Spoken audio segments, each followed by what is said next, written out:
Welcome to Lina's Romantasy Collections, the home of stories that bite back.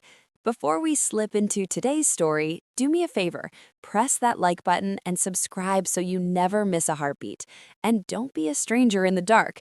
Tell me in the comments exactly where you're watching from. I'd love to know just how far our voice reaches tonight. Chapter 1: The Lemon and the Leak. If bad luck was a currency, I would be the wealthiest woman in Obsidian Heights. Unfortunately, my actual bank account currently contained $42 and a coupon for a free taco that expired yesterday. "Come on, you sour little fruit," I muttered, slamming my hand against the dashboard of my 1969 Volkswagen Beetle. The car, affectionately known as the Lemon, wheezed, shuddered, and finally died right in the middle of the intersection of 5th and Main. Behind me, a chorus of horns erupted. Not polite, "excuse me, honks," but aggressive, "I drive a luxury sedan and my time is worth more than your life, honks." "I hear you," I yelled at the rearview mirror, turning the key again. "It's a vintage vehicle. It has personality." It had a personality, all right, a spiteful one.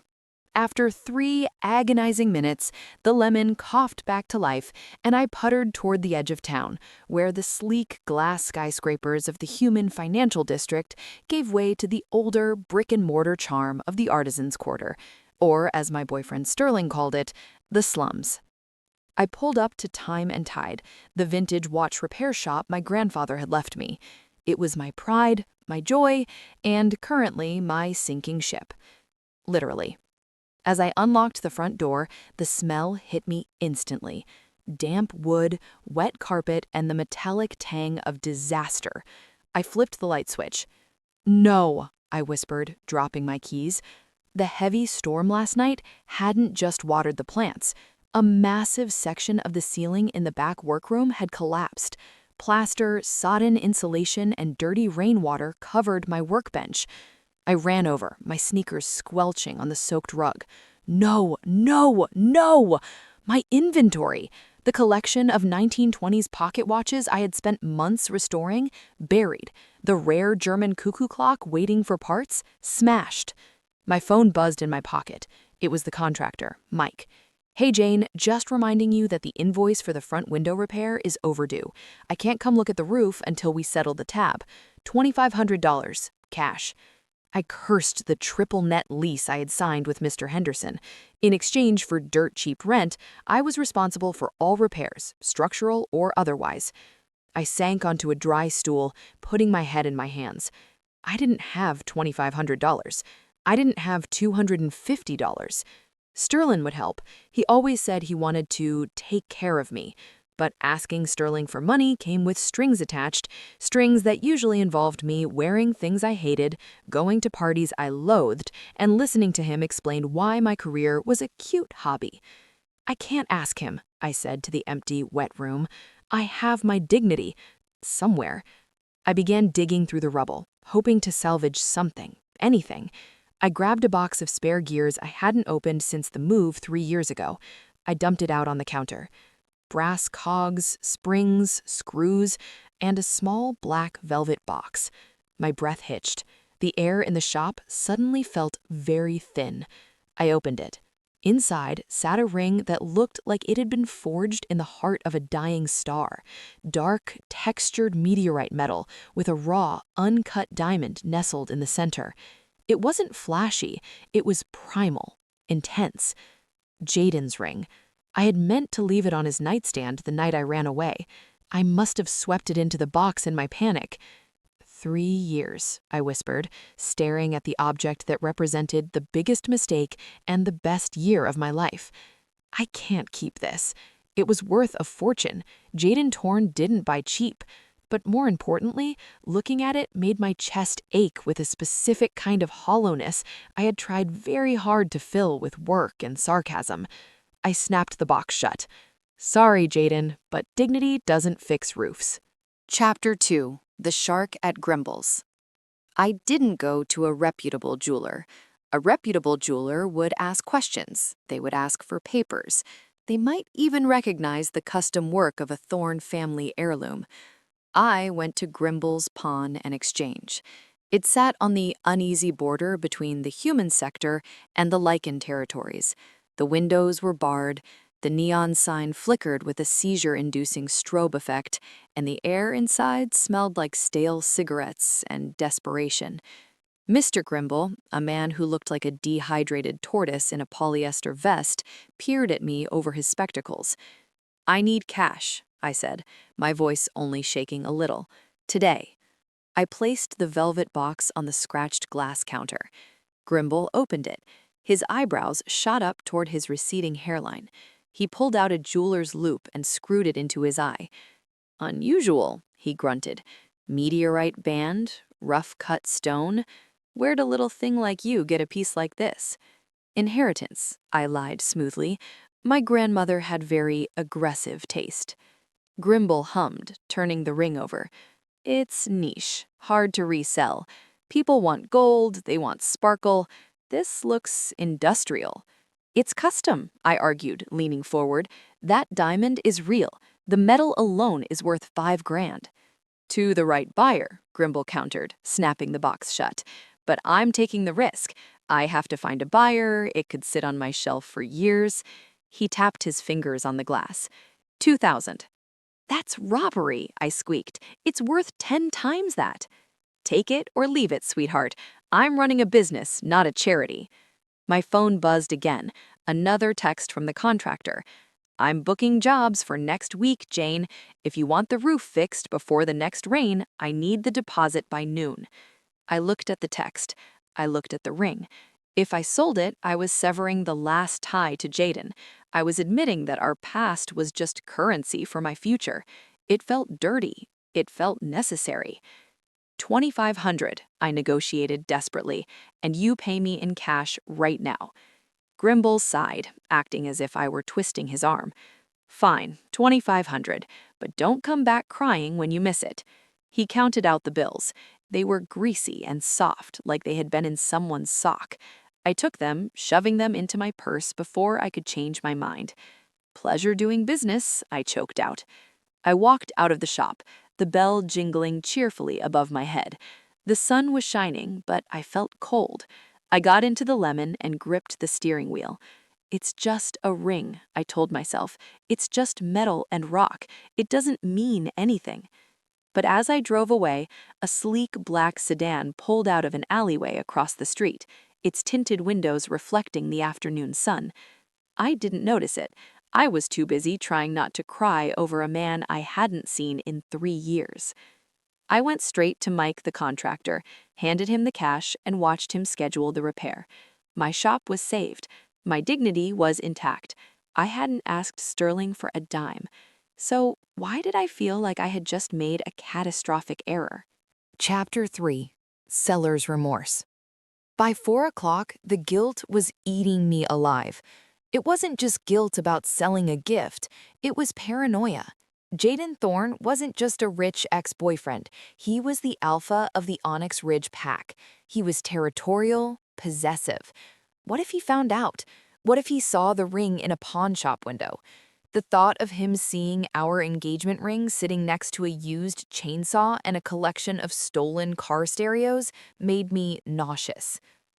"I have to get it back," I said, pacing around my half-destroyed workroom. "I'll sell the vintage espresso machine instead. I'll sell, I don't know, a kidney." I grabbed my purse. I would go back to Grimble's. I'd tell him it was a mistake. I'd offer him the money back plus $100 for his trouble. He was a shark. He'd take the profit. I jumped back into the Lemon. It started on the first try, which should have been my first clue that the universe was setting me up for something terrible. I drove back to the border of the lichen territory. As I turned onto the street where Grimble's was located, I frowned. Usually the street was empty except for stray cats and tumbleweeds of trash. Today, there were 3 massive black SUVs parked along the curb. Men in dark suits and earpieces stood outside the pawn shop, arms crossed, looking like statues carved out of granite and violence. "Oh no," I whispered. "Is Grimble getting raided?" I parked the Lemon a block away, tucking it behind a dumpster so it wouldn't be an eyesore next to the luxury vehicles. I marched up to the shop. One of the suits stepped in my path. He was at least 6'4", with a neck thick enough to stop a bullet. "Shop is closed, miss," he rumbled. "It's 4:30, I argued, channeling my inner Karen, though I was shaking in my Converse.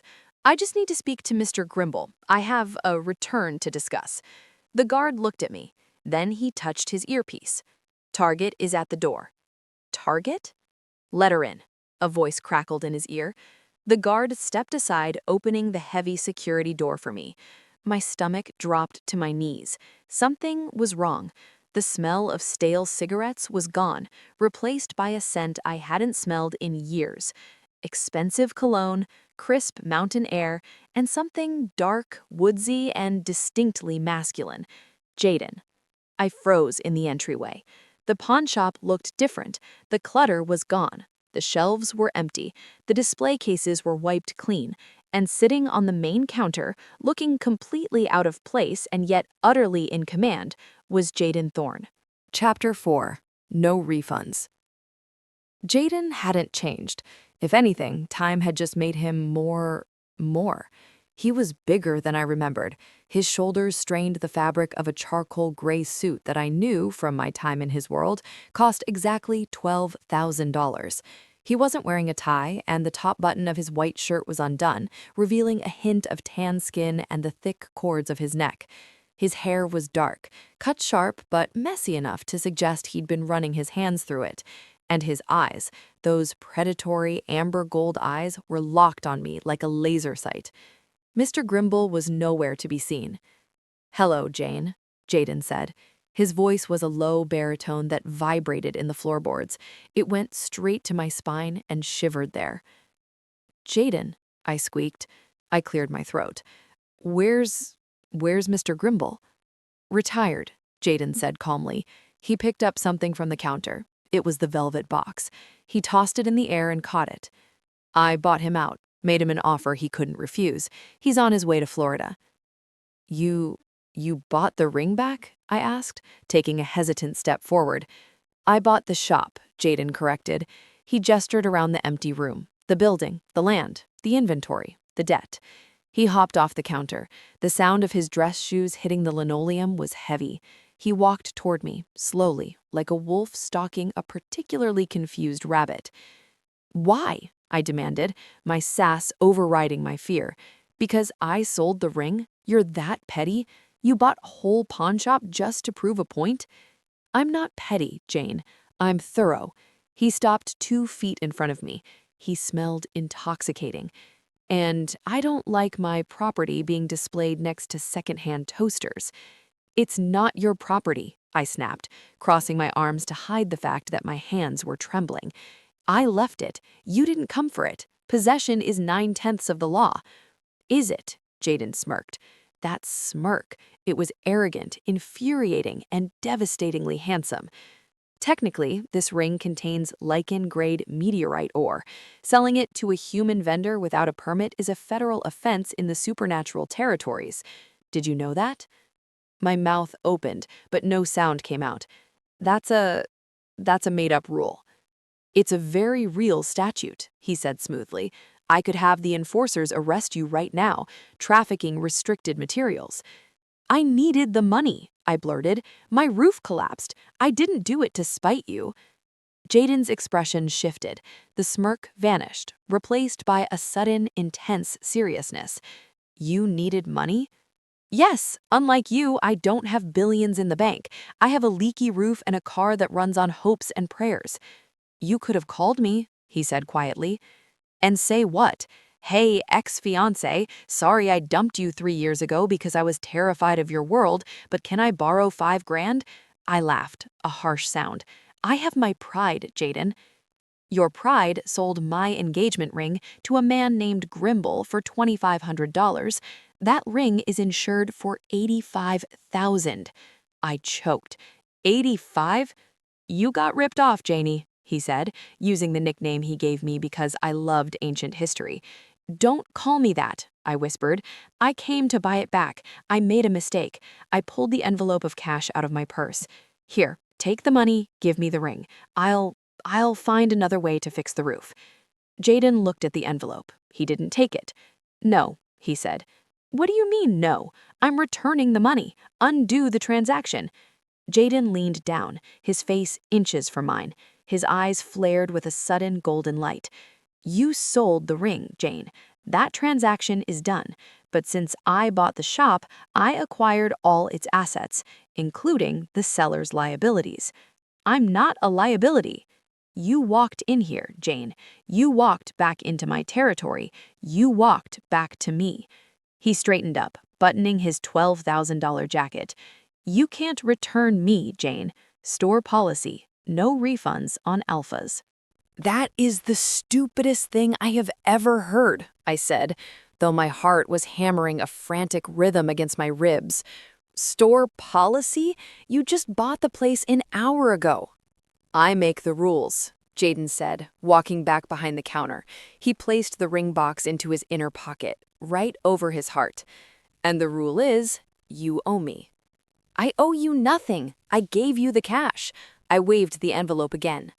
"You illegally sold restricted Lycan goods," Jayden countered, his tone shifting to CEO mode.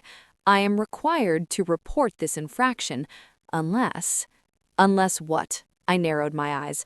"Unless I become your indentured servant? Is this a 50 Shades thing? Because I don't do contracts, Jayden." Jayden chuckled. It was a dark, rumbling sound that made my toes curl. "Get your mind out of the gutter, Jane. I don't want a servant. I want a restoration expert." I blinked. "What?" "My penthouse," he said. "I have a collection of 18th century maritime clocks. They've been neglected. They need servicing. I haven't found anyone in the city I trust to touch them." "You want me to fix your clocks?" "I want you to work off your debt," he corrected. "The difference between the $2,500 you got and the $85,000 the ring is worth." "That's insane math. I didn't get $85,000. "You devalued the asset by exposing it to the open market," he shrugged. "Standard business logic. You owe me the difference. Or I report the sale." I stared at him. He was boxing me in. He was manipulating the situation perfectly. It was classic Jayden Thorne, domineering, over the top, and frustratingly brilliant. "If I agree," I said slowly, "if I fix your stupid clocks, does the debt go away and you leave me alone?" "Once the clocks are perfect," Jayden nodded, "we are square." "And you won't report me?" "No jail time," he promised. I looked at the empty pawn shop. I looked at the security guards outside. I thought about Sterling, who was probably currently sipping a $20 martini and forgetting my name, and I thought about my roof, which was currently fixed because of Jayden's money, technically. "Fine," I snapped. "I'll fix your clocks, but strictly professional. I come in, I work, I leave. No talking about the past, no Jane, and absolutely no wolf stuff." Jayden's lips curved into a smile that was all teeth and triumph. "Deal," he said. He reached into his pocket and pulled out a sleek black card. "Be at Thorn Tower tomorrow at 9. Don't be late. I charge for wasted time." "I hate you," I muttered, grabbing the card. "You're frustrated," Jayden corrected, walking around the counter to open the door for me. He loomed over me, his heat radiating into my cold skin. He leaned close to my ear. "And for the record, Jane, I kept the receipt. I'm keeping everything I bought today." I fled. I practically ran down the block to the Lemon, fumbling with my keys. I peeled out from behind the dumpster. As I drove away, I looked in the rearview mirror. Jayden was standing on the corner, hands in his pockets, watching me go. He looked like a dragon guarding his hoard, and I had a terrible feeling that I wasn't just a visitor to the hoard anymore. I was the prize. Chapter 6. Entering the Lion's Den. Thorn Tower was not just a building, it was an architectural flex. It pierced the skyline of Obsidian Heights like a shard of black glass, looking down on the rest of the city with cold, sleek judgment. I pulled the Lemon up to the valet stand. The car backfired loudly, a sound like a gunshot that made 3 pigeons and a pedestrian scatter in panic. The valet, a young man in a uniform that was cleaner than my entire apartment, looked at my yellow, rusted bumper with profound confusion. "Delivery goes to the rear loading dock, miss," he said politely. "I'm not delivery," I sighed, grabbing my toolkit from the passenger seat. "I'm the specialist. Take good care of her. You have to jiggle the key to lock the driver's side, and whatever you do, don't open the trunk. It doesn't close again." I tossed him the keys. He caught them with 2 fingers, holding them like they were contaminated. I smoothed down my jumpsuit. I had chosen my outfit carefully, a charcoal mechanics jumpsuit that was practical, covered me from neck to ankle, and screamed, "I am here to work, not to look at your abs." I marched into the lobby. It smelled like white tea and money. The security guard at the desk scanned my ID. "Ms. Wilder?" He nodded. "Mr. Thorne is expecting you. Penthouse. Private elevator is the last one on the right." I walked to the elevator. It didn't have buttons, it just scanned my face and opened. As the doors slid shut, sealing me in a glass tube that began to rocket upward, my stomach did a somersault. I wasn't just going up 60 floors, I was going back in time. 3 years ago, I used to come here on weekends. We would order takeout from places that didn't put prices on the menu. We would sit on the balcony and watch the city lights. I had been happy. Terrified, but happy, until I realized that a human watchmaker didn't belong in a Pack Alpha's world. The elevator dinged softly. The doors opened directly into the penthouse office. It was expansive. Floor-to-ceiling windows offered a panoramic view of the city. The furniture was minimal, modern, and intimidatingly dark. And there, sitting behind a desk made of a single slab of petrified wood, was Jayden. He was on the phone, speaking in rapid-fire Mandarin. He looked up as I entered. His eyes didn't just find me, they locked onto me. He didn't smile, but the corner of his eye crinkled in a way that I knew meant he was pleased. He ended the call without saying goodbye and stood up. "You're on time," he said. "I'm billing you for the parking," I retorted, hoisting my tool bag onto my shoulder. "Your valet looked at my car like it was a contagious disease." "The lemon has character," Jayden said, walking around the desk. He was wearing a navy suit today, no tie. The top 2 buttons of his shirt were undone. It was unfair how good he looked. "Did you bring your tools?" "Yes. Where are these tragic clocks that require my immediate attention?" Jayden gestured to the far wall. I turned. There, mounted on bespoke floating shelves, were 6 antique maritime clocks. Brass, mahogany, intricate dial work. They were stunning. I walked over, my professional curiosity taking over. I set my bag down and pulled out my loupe. I approached the center clock, a rare 18th century English chronometer. "What's wrong with them?" I asked, peering at the face. "They look pristine." "They're losing time," Jayden said, coming to stand right behind me.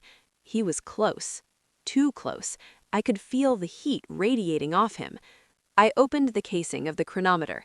I peered at the movement, then I frowned. I moved to the next clock. Same thing. I spun around. Jayden didn't step back. I was trapped between the shelf and his massive chest. "You are a liar," I accused, pointing a pair of fine-point tweezers at his chest. Jayden raised an eyebrow. "Excuse me?" "These clocks aren't broken," I snapped. "The mainsprings haven't slipped. The escapements are clean. Someone, probably you with your big, clumsy fingers, deliberately nudged the regulator bars to slow them down. You sabotaged your own antiques." Jayden didn't look ashamed. He looked amused. "I told you I needed a specialist. I didn't say the damage was accidental. You dragged me here to fix something you broke on purpose?" "You dragged me here," he corrected softly, "because I wanted to see you in my office again, and $50,000 seemed like a fair price for the view." "You are impossible," I huffed, turning back to the clocks because looking at him was dangerous for my blood pressure. "This is entrapment." "It's capitalism," Jayden countered. He walked back to his desk and sat down, but I could feel his eyes on my back. "Fix them, Jane." Adjust the regulators, clean the gears, do whatever you do that makes you scrunch your nose up like that. I do not scrunch my nose. You do. It's cute. I ignored him. I pulled out my tools and got to work. Despite my anger, the work was soothing. The clocks were masterpieces. Working on them was a privilege, even if the client was a manipulative, overbearing werewolf. For 2 hours, the only sounds in the office were the ticking of the clocks and the scratching of Jayden's fountain pen. It was strangely peaceful. Then, my phone buzzed on the workbench. It was Sterling. I hesitated. I shouldn't answer, but if I didn't, Sterling would call the shop, then my cell again, then probably send a courier pigeon. He was needy like that. "Hello?" I answered, pinning the phone between my ear and shoulder as I polished a brass bezel. "Jane, where are you?" Sterling's voice was loud and tinny. "I stopped by the shop. It's closed." "I'm on a job," I said, quietly. "On-site repair." "On-site? You don't do on-site. Who is it? Is he a man? Is he rich?" Sterling's insecurity was exhausting.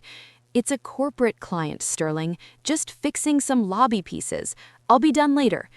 "Well, hurry up. I bought you something. You're going to die. It's a dress for the winter gala. Red, backless. It cost $3,000, Jane. You have to wear it." I winced. Red wasn't my color, and backless meant I couldn't wear a bra, which I hated. "Sterling, that's sweet, but—" "No buts. I need you to look the part. My partners are going to be there. I can't have you showing up in whatever vintage rags you usually wear." The insult was casual, wrapped in a gift box. Suddenly, the temperature in the room dropped. I looked over my shoulder. Jayden had stopped writing. He was staring at me. His eyes were glowing a faint, irritation-fueled yellow. He could hear the conversation. Wolf hearing. "I have to go, Sterling. I'm working." "Fine. Dinner at 7. Don't be late." Sterling hung up. I put the phone down. The silence in the room was heavy now. "He treats you like an accessory," Jayden stated. His voice was flat, devoid of emotion, which was scarier than if he had shouted. "He treats me like a girlfriend," I defended weakly, turning a screw. "He bought me a dress. He bought a decoration for his arm. He doesn't like your vintage clothes, the ones you sew yourself?" I froze. "How do you remember that?" "I remember everything, Jane." Jayden stood up. He walked over to the minibar in the corner. "You like velvet. You like lace. You like things with history. He wants to wrap you in modern plastic and show you off." "He's helping me," I lied. "He supports my business." Jayden poured a glass of amber liquid. "He supports his own ego. Does he know you sold the ring to fix your roof? Or did you hide that from him because you knew he'd make you feel small for needing money?" I slammed my screwdriver down. "That is none of your business." "It became my business when I bought your debt, and when I smell his cheap cologne on you from across the room. It offends my senses." "Then fire me," I challenged, spinning around. "Kick me out." "Never," Jayden said simply. "Get back to work, Jane. That clock is still running slow." Chapter 8. The Gift of Guilt. By 5 o'clock, I had fixed 3 of the 6 clocks. My back ached and my fingers smelled like clock oil.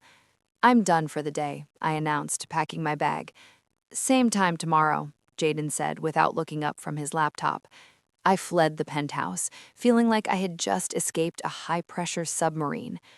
When I got home to my small apartment above the shop, Sterling was waiting in the hallway. He was holding a garment bag. "Finally," he exclaimed, checking his Rolex. "You look terrible. Is that grease on your cheek?" "Hi, Sterling. Good to see you too," I muttered, unlocking my door. He followed me in, wrinkling his nose at my cozy, cluttered living room. "Here, the dress." He unzipped the bag. It was aggressive. Bright scarlet sequins, barely enough fabric to cover a toddler, let alone a grown woman. "Sterling, it's beautiful," I lied, "but it's a bit much for me." "It cost $3,500. Sterling emphasized the number. "It's Vera Wang. You'll wear it, Jane. I already told the boys you'd be the hottest woman there." He sat on my couch, not asking about my day. So, did you get paid for this mysterious job? Not yet. It's a contract gig. Well, you should ask for an advance. That car of yours is an embarrassment. I saw a Honda Civic for sale today. Cheap, reliable. I could help you with the down payment if you get rid of the yellow heap. I love the lemon, I said defensively, pouring myself a glass of tap water. And I don't want a new car. You're stubborn, Sterling sighed, standing up and checking his reflection in my hallway mirror. Anyway, I can't stay for dinner. Something came up at the firm. Late meeting. But you said on the phone, change of plans, babe. Gotta chase the paper. You understand. He pecked me on the cheek. He smelled like expensive gin and perfume? Before I could sniff closer, he was out the door. Wear the dress for me, he called out. I stood in my silent apartment, looking at the sparkly red monstrosity hanging on my door. He's cheating, I whispered to my cat, Barnaby, who was currently asleep on the radiator. He's definitely cheating. Barnaby didn't answer. I thought about Jayden. Jayden, who remembered I sewed my own clothes. Jayden, who had looked at my grease-stained face today, not with disgust, but with a hunger that made my knees weak. Stop it, I scolded myself. Jayden is a predator. Sterling is safe. Safe, boring, and currently lying to me. Chapter 9. Lunch break. The next day at Thorn Tower, the atmosphere was different. Jayden wasn't at his desk when I arrived.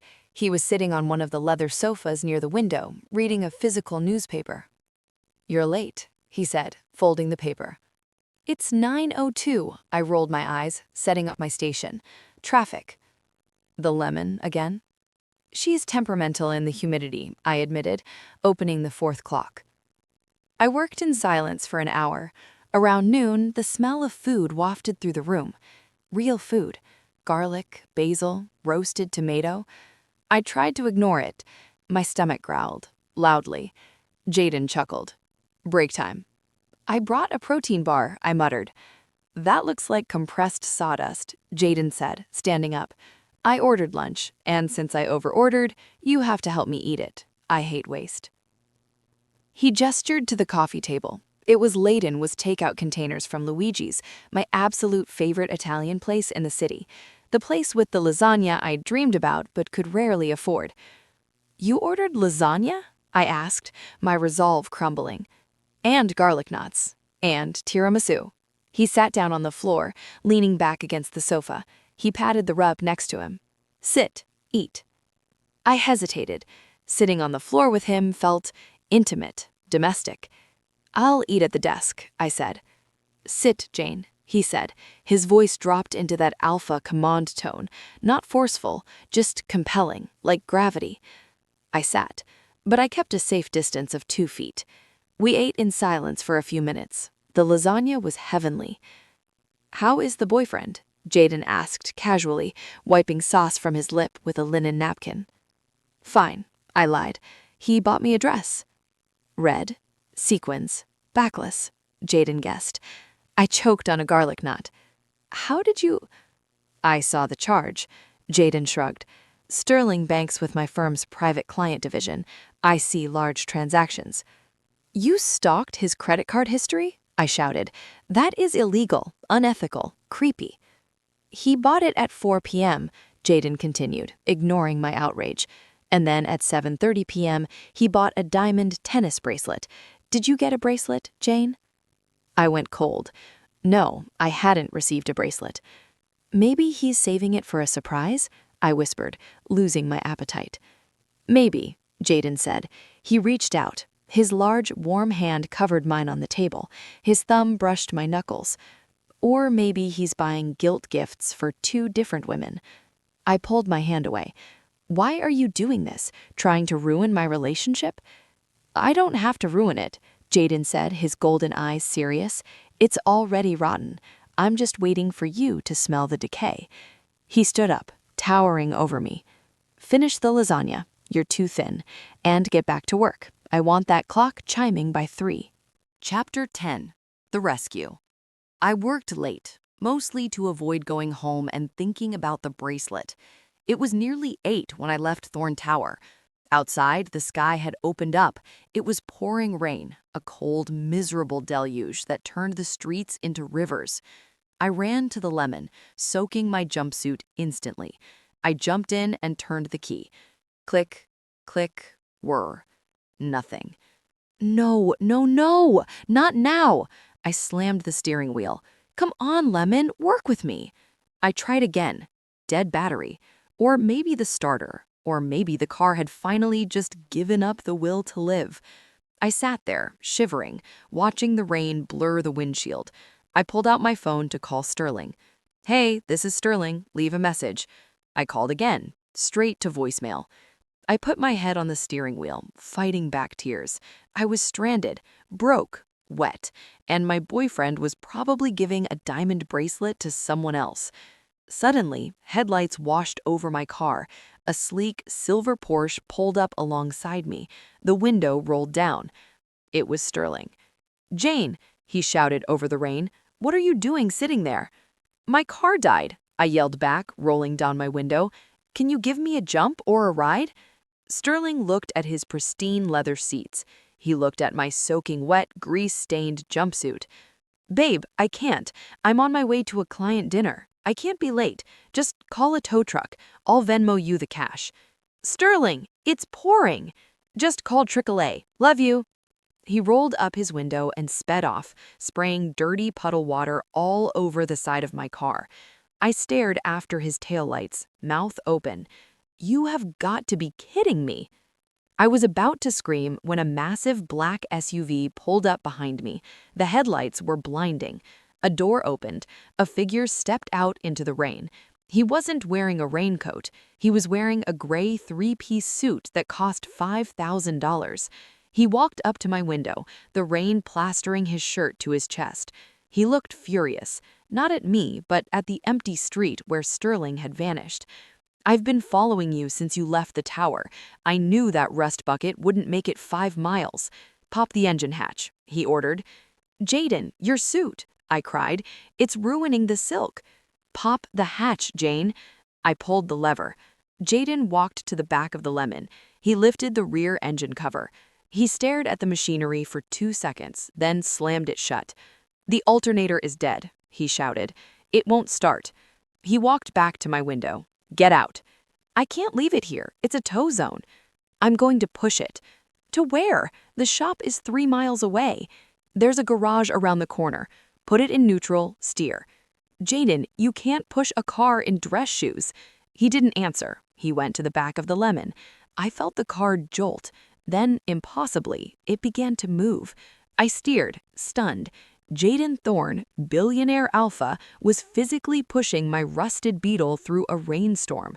We rolled into the covered garage of a nearby mechanic shop. Jayden shoved the car into a parking spot and leaned against the trunk, panting heavily. I jumped out. He was soaked. His hair hung in his eyes. His expensive suit was ruined, stained with rain and exhaust soot. His white shirt was translucent, clinging to his muscles. "You're crazy," I whispered, walking up to him. "You ruined your clothes." Jayden wiped rain from his face. His eyes were burning gold. He looked wild, dangerous, and incredibly beautiful. "Sterling left you," he rasped, his chest heaving. "He saw you stranded and he drove away." "He had a meeting," I tried to defend, but my voice broke. Jayden took a step toward me. He grabbed my shoulders. His hands were wet and hot. "If I had been him," Jayden growled, pulling me closer until our wet clothes touched, "I would have burned the Porsche before I left you in the rain. Do you understand that, Jane? Do you understand the difference yet?" I looked up at him, water dripping from my eyelashes. I couldn't breathe. The air between us was electric. "Jayden," he leaned down. For a terrifying, wonderful second, I thought he was going to kiss me. "Get in my car," he ordered roughly, releasing me. "I'm taking you home." Chapter 11. Heated Seats and Cold Shoulders. The inside of Jayden's SUV smelled like leather and power. It was quiet, a kind of expensive silence that blocked out the storm raging outside. I sat in the passenger seat, shivering violently. My mechanic's jumpsuit was sodding. plastered to my skin like a second freezing layer. Jayden reached over and turned a dial on the dashboard. Instantly, heat began to radiate through the seat, warming my back and legs. "Thank you," I whispered, my teeth chattering. Jayden didn't look at me. He was driving with a terrifying, controlled focus, his knuckles white on the steering wheel. He was still wet from pushing my car, his ruined dress shirt clinging to his chest, translucent enough to show the dark ink of the tribal tattoo that curled over his pectoral muscle. "He didn't even stop," Jayden said. It wasn't a question, it was an accusation he was hurling at the windshield. "He stopped," I argued weakly, hugging myself. He had a client dinner. Sterling is under a lot of pressure at the firm." "Pressure," Jayden scoffed. The sound was a harsh bark. "I run a conglomerate that spans 3 continents and 2 supernatural territories. I have pressure. If I saw you stranded on the side of the road, Jane, I would miss a meeting with the president." "You don't know that. We aren't together anymore." Jayden merged onto the highway, cutting off a semi-truck with aggressive ease. "Pack protects its own. You are mine, in a historical sense. In a you bought my debt sense," I corrected, trying to find my sass, though it was currently waterlogged. "Don't make it romantic, Jayden. You pushed a car. It was nice, thank you. Don't turn it into a werewolf thing." He glanced at me then. His eyes were molten gold in the darkness of the cab. "It is always a wolf thing, Jane. You just refuse to see the teeth." He pulled up to the curb of my shop. My apartment windows were dark. "I'll walk you to the door," he said, putting the car in park. "You don't have to." He was already out of the car. He opened my door and offered me his hand. I took it. His grip was warm and rough. He walked me to the front door of Time and Tide, shielding me from the rain with his massive body. I fumbled with my keys, my hands shaking. Jayden took them from me, unlocked the door, and pushed it open. "Go upstairs," he ordered gently. "Take a hot shower, drink tea. Do not check your phone." "Why?" "Because Sterling Vance doesn't deserve the bandwidth of your attention tonight." He leaned down. He was so close I could smell the rain on his skin and the cedar and spice scent that was uniquely him. He brushed a wet strand of hair off my cheek, his touch searing. "Sleep well, Jane," he whispered. Then he turned and walked back to his SUV, disappearing into the storm like a phantom, leaving me warm, confused, and dangerously close to forgetting why I ever left him. Chapter 12. The Unauthorized Upgrade. The next morning, I woke up with a sneeze and a sense of dread. I checked my phone. 3 missed calls from Sterling. 1 text. "So sorry about last night, babe. Client kept me until 2 a.m. Hope you got home safe. Dinner tonight to make up for it?" I stared at the screen. Hope you got home safe. Not, how did you get home? Not, did you get the car towed? Just a vague hope that I hadn't dissolved in a puddle. I groaned and got dressed. I had to deal with the lemon. I needed to call a tow truck to the garage Jayden had pushed it to, then figure out how to pay for an alternator with nothing. I walked downstairs to open the shop. Parked directly in front of Time and Tide, shining in the morning sun like a stick of butter, was the lemon. I blinked. I walked out to the curb. It was my car, but the dent in the rear bumper was gone. The rust on the wheel well had been buffed out, and when I peered through the window, I saw brand new leather seat covers. A man in coveralls was just closing the hood. He turned and tipped his cap. "Mornin', Miss Wilder." "What? Who?" I stammered. "How is my car here?" "Mr. Thorne called me at 9 p.m. last night, had me tow it to my premium shop. New alternator, new starter, new battery. Also rotated the tires and fixed that oil leak you've been ignoring." He fixed it?" "Paid in full," the mechanic nodded, handing me the keys. "Rush job fee included. That man doesn't like waiting." My blood boiled. It went from 0 to 60 faster than my car ever could. I didn't open the shop. I got into the lemon, which started with a purr I hadn't heard since 1999, and drove straight to Thorn Tower. I stormed past the security desk. "I'm going up." I rode the elevator, tapping my foot furiously. When the doors opened, Jayden was in a meeting with two men in suits. I didn't care. "You!" I shouted, pointing a finger at him. "You overbearing, manipulative, control freak!" The two men turned, eyes wide. Jayden didn't even flinch. He waved a hand, dismissing them. They scrambled out of the room like frightened mice. "Good morning to you too, Jane," Jayden said, leaning back in his chair. "I assume the car is running well?" "You had no right." I marched up to his desk. "You didn't ask me to fix it. That bill must have been over $3,000. I can't pay you back for that." "I didn't add it to your debt," Jayden said calmly. "Consider it a signing bonus." "I didn't sign anything. I am working off a debt, not accepting charity." Jayden stood up. "It wasn't charity. It was asset protection." "Asset protection?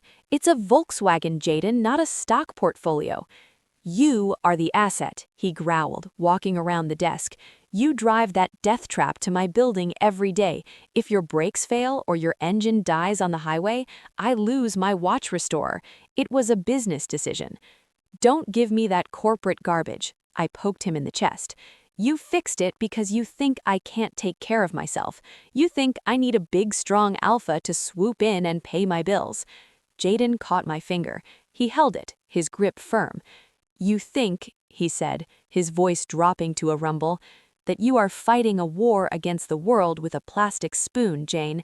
And while I admire your spirit, I will not stand by and watch you get stranded in the rain because your pride is too big to let me hand you a sword." I stared at him, my anger deflated, replaced by that treacherous ache in my chest. "I can't afford you, Jayden. I can't afford your help. It costs too much." "I haven't sent you an invoice," he murmured, releasing my hand. "Go fix the clocks. The fourth one is chiming off key."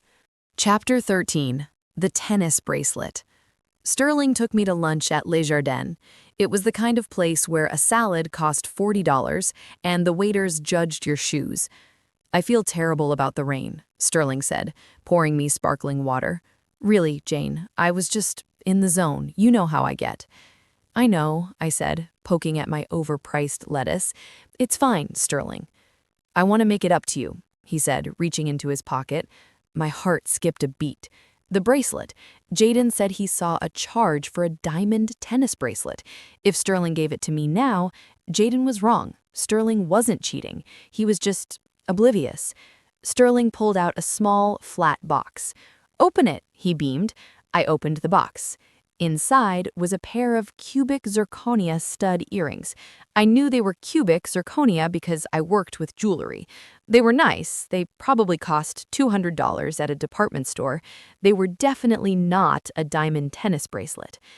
"Oh," I said, trying to force a smile. "Earrings, they're shiny."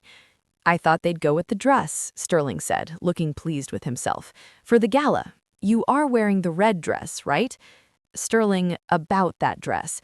It really doesn't fit me. It's a bit exposed." "It's sexy," he corrected. "I want to show you off. My partners are bringing their wives, and frankly, some of them are starting to look their age.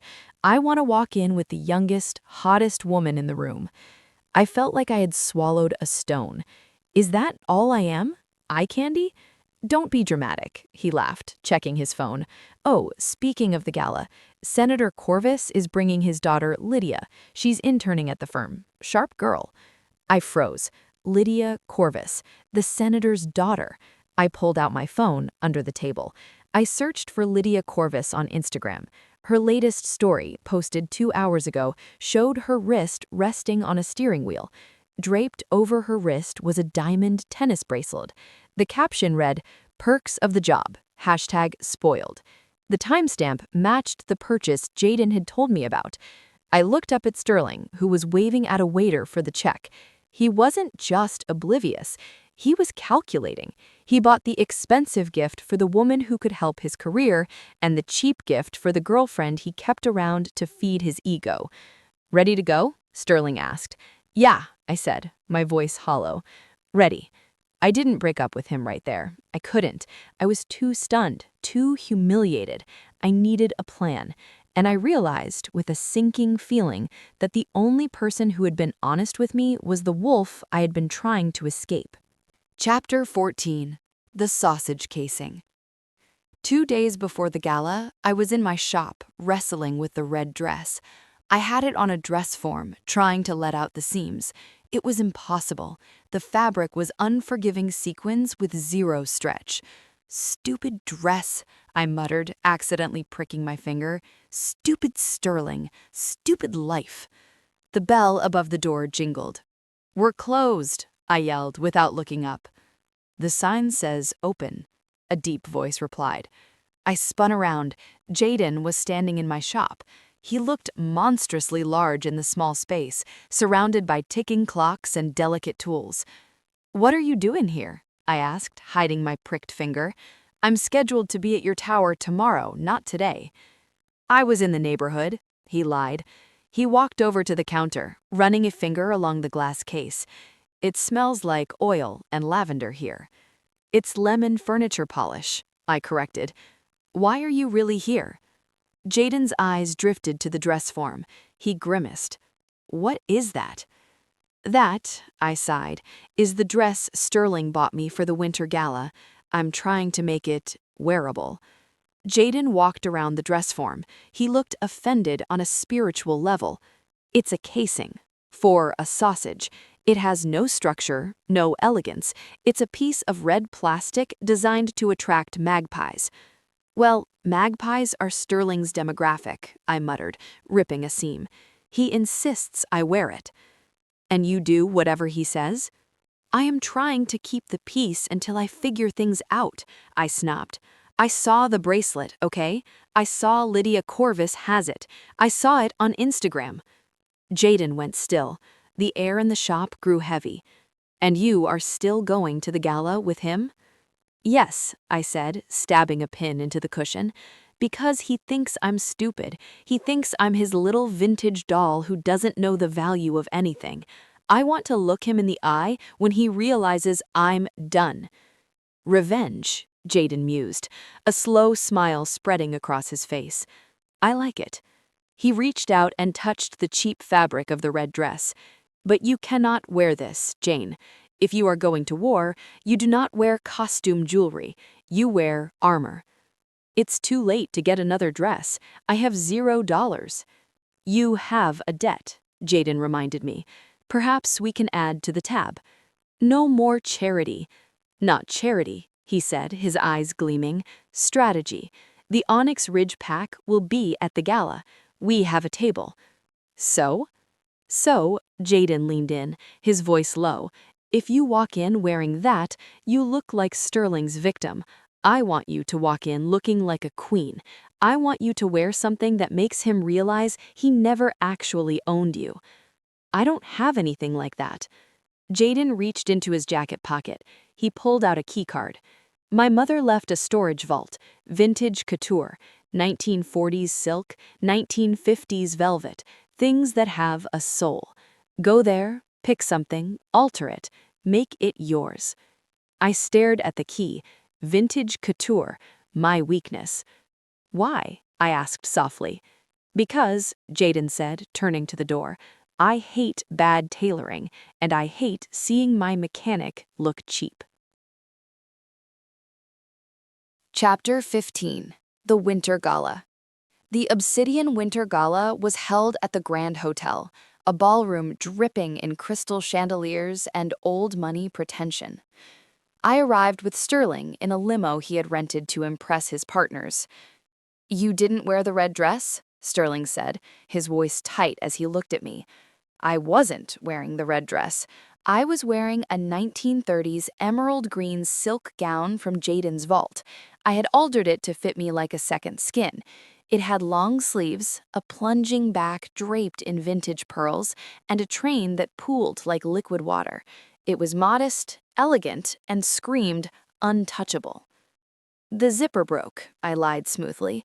"This was an old thing I found." "It's old-fashioned," Sterling sneered, adjusting his tie. "You look like a librarian." "Let's go inside, Sterling." We walked in.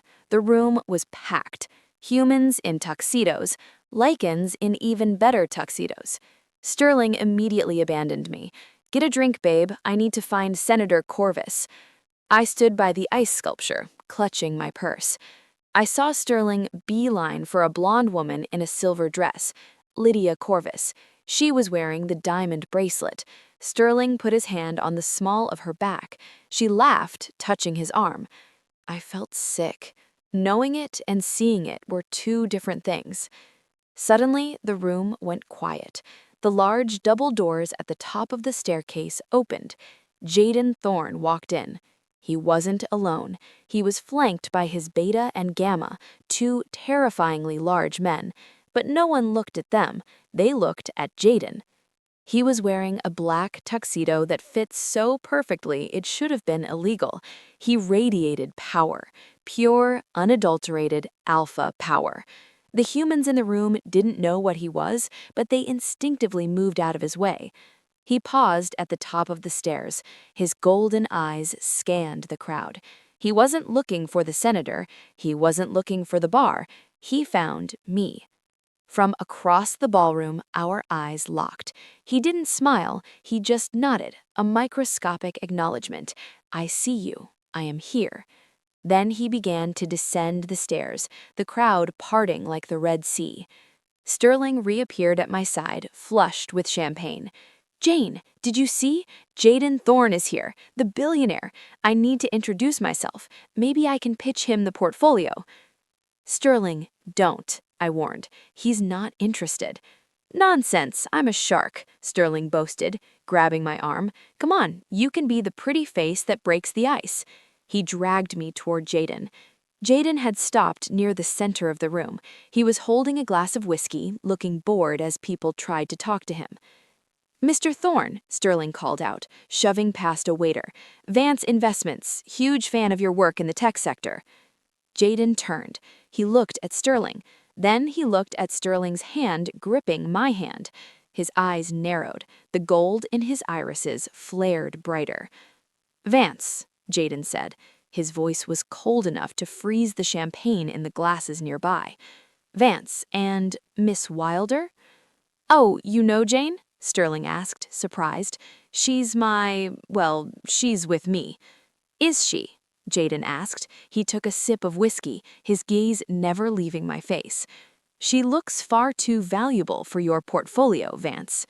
Sterling laughed, a nervous braying sound. "She's a handful, tell me about it. But hey, look at this." He gestured to Lydia Corvus, who had wandered over. "Lydia here is wearing the bracelet I picked out. Good taste, right?" He said it right in front of me. He was drunk. He didn't even realize he had just confessed. I felt the blood drain from my face. Jayden set his glass down on a passing tray. The sound of the crystal hitting the metal platter echoed like a gunshot. "You bought a bracelet for Miss Corvus, and what did you buy for Miss Wilder? A headache?" "Excuse me?" Sterling bristled. "Who do you think you are?" Jayden took a step forward. He towered over Sterling. The air in the ballroom seemed to vibrate. "I think," Jayden said, his voice deceptively soft, "that you are touching my mechanic with a hand that has touched another woman, and I think you should let go of her arm before I decide to remove it." Sterling blinked, confused and angry. "Are you threatening me? Over her? She's just a broke little shop girl I keep around for charity." The room gasped. I stood there, the emerald silk feeling suddenly heavy. I looked at Sterling, then I looked at the bottle of Dom Pemberton sitting in an ice bucket on the table next to us. I didn't think. I grabbed the bottle. "Charity," I repeated, and I turned it upside down over Sterling. Chapter 16. The Champagne Shower. The sound of liquid hitting a solid object is usually satisfying.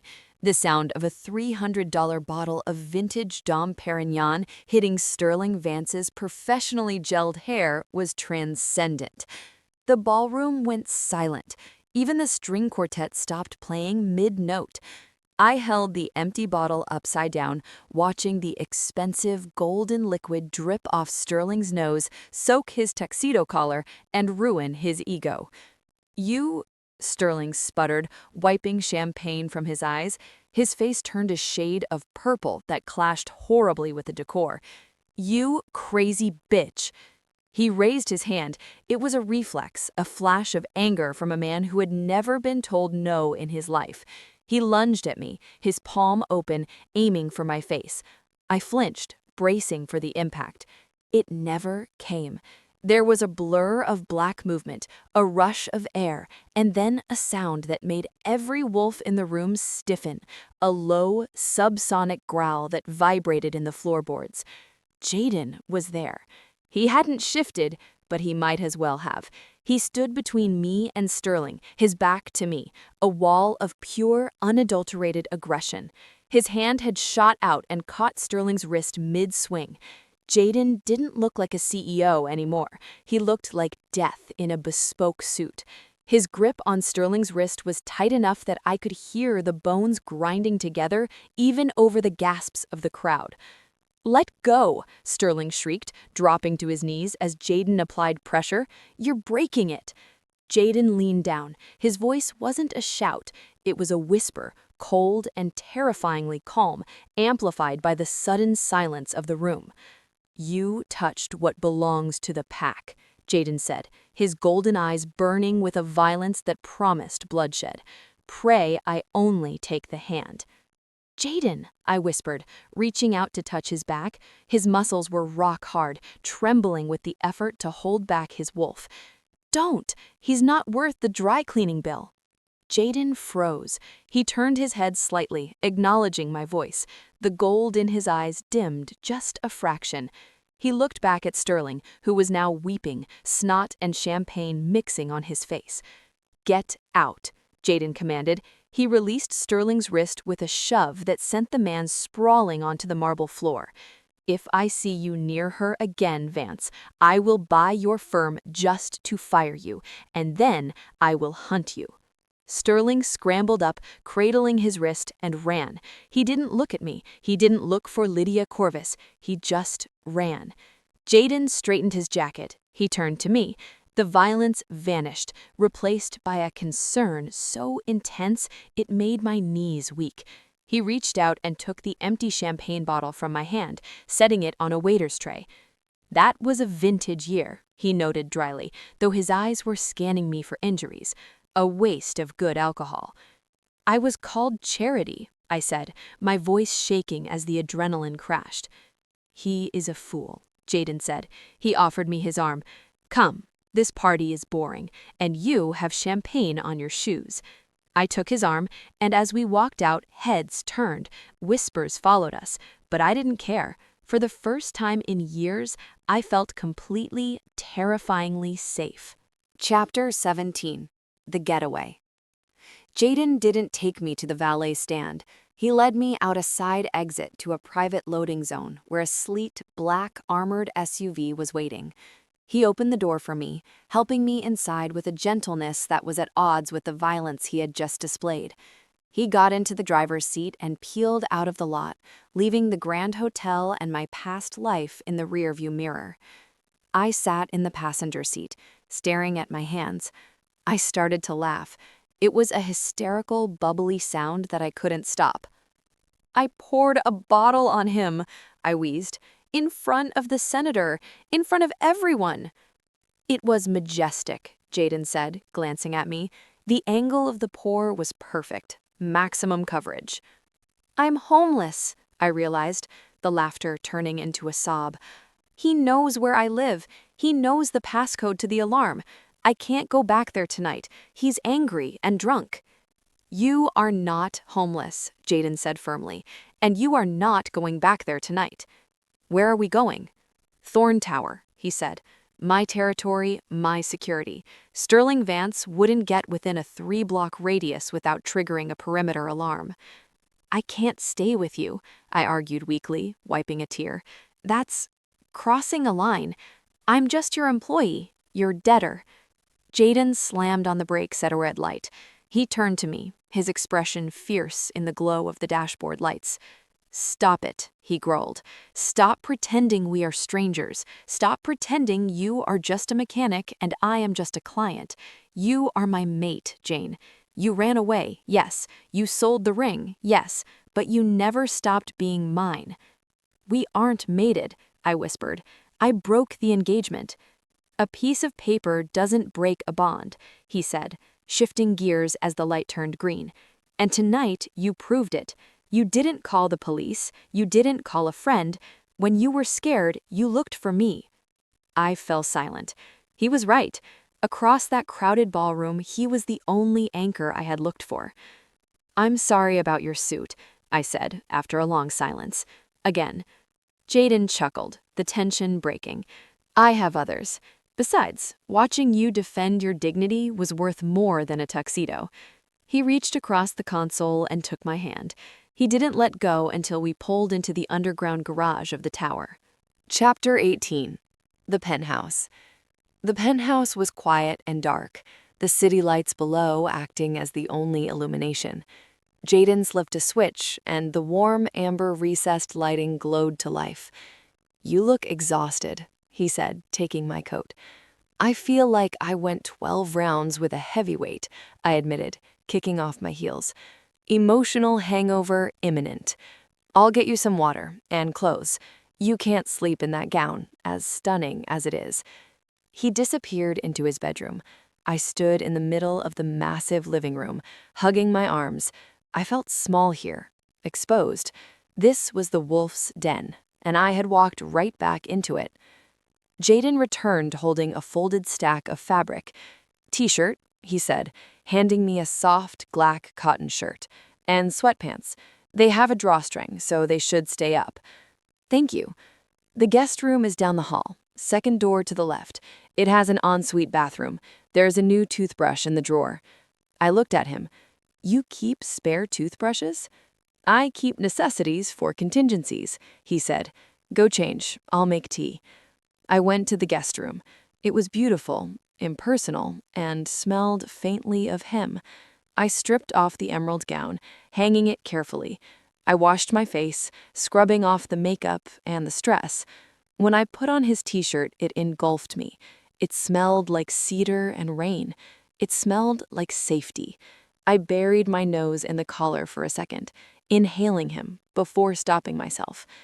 "Don't fall back in, Jane. He's still the alpha. He still wants to own the pawn shop." I walked back out. Jayden was in the kitchen brewing tea.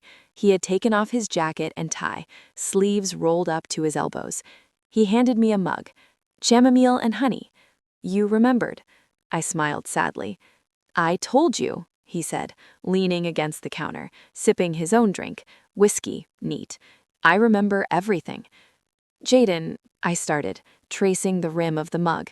Why didn't you find someone else in 3 years? You're rich, handsome, powerful. You could have any she-wolf in the pack." Jayden looked at me over the rim of his glass. His eyes were dark. "I tried," he admitted. "I went on dates, I attended the mating ceremonies, but every time I looked at them, I saw what was missing." "What was missing?" "The fight," he said softly. "The sass. The way you scrunch your nose when you're concentrating. The way you refuse to let me buy you things because you want to earn them. They were all obedient. Boring. They wanted the alpha. You wanted Jayden." He set his glass down and walked over to me. He tucked a loose strand of hair behind my ear. "I never looked for anyone else, Jane, because I knew you weren't finished with me yet. I was just waiting for you to realize it." Chapter 19. The Morning After. I woke up to the smell of bacon. For a second, I panicked. I didn't recognize the ceiling. Then the events of last night rushed back. The champagne, the wrist break threat, the t-shirt I was currently wearing. I padded out to the kitchen barefoot. Jayden was at the stove. He was wearing gray sweatpants and a tight black t-shirt. He was flipping pancakes with a level of concentration usually reserved for corporate mergers. "Good morning," he said without turning around. Wolf senses. "Morning," I yawned, hoisting myself onto a bar stool. "You cook?" "I am a man of many talents. Coffee?" He slid a cup across the island. Perfect, black, 2 sugars. My phone, I realized, patting my pockets. I haven't checked it since the party. It's on the counter, Jayden pointed. It's been vibrating nonstop. I put it on silent so you could sleep. I grabbed it. 32 missed calls from Sterling, 50 texts, some begging forgiveness, some threatening legal action for the dry cleaning, some threatening to evict me from the shop. I know the landlord, Jane. I can have your lease pulled. You'll be on the street. I went pale. He says he can pull my lease. He knows Mr. Henderson. Jayden flipped a pancake onto a plate and set it in front of me. Eat, he ordered. I can't eat. Sterling is going to destroy my business. Sterling Vance has as much power over your business as a hamster has over a tank, Jayden said calmly, pouring syrup. You don't understand. My lease is month to month. Mr. Henderson is skittish. If Sterling pressures him... Mr. Henderson doesn't own the building anymore, Jayden said casually, taking a bite of bacon. I froze. What? I bought the building, Jayden said, 6 months ago through a shell company, Onyx Holdings. My fork clattered onto the plate. You own Time and Tide? The building? And the apartment upstairs, he nodded, and the bakery next door, because their croissants are excellent. 6 months ago? I whispered. But why? Because Henderson was going to sell to a developer who wanted to put up condos. He was going to kick you out. I intervened.